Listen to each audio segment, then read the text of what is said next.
నన్ను client morning question అడిగారు. అదేంటంటే ఒక వీడియోలో మీరు మిల్క్ అండ్ ఫ్రూట్స్‌ని రెండిటిని మిక్స్ చేయొద్దు. 2 కలిపి తీసుకోవద్దు అని చెప్పారు. అది ఆ వీడియో ఇంట్లో వాళ్ళు చూసి నాకు రోజు ఇచ్చే మిల్క్ అండ్ బనానా స్మూతీ ఇవ్వడం మానేశారు.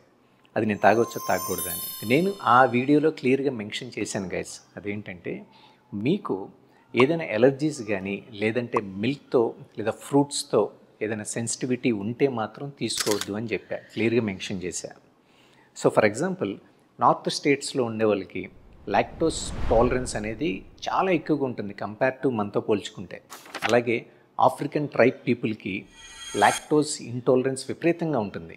వాళ్ళకి లాక్టోస్ ఏ మాత్రం సూట్ కావని చెప్పాలి. కాబట్టి ప్రతి ఇండివిజువల్కి ప్రోటోకాల్ అనేది డిఫరెంట్గా ఉంటుంది. మీకు ఏదైనా ఫ్రూట్స్తో అండ్ మిల్క్ కాంబినేషన్ తీసుకోవడం వల్ల ఎలర్జీస్ కానీ లేదంటే సెన్సిటివిటీ కానీ ఏదైనా ప్రాబ్లమ్స్ ఇష్యూస్ ఉన్నప్పుడు మాత్రం అవాయిడ్ చేయడమే బెస్ట్ థింగ్.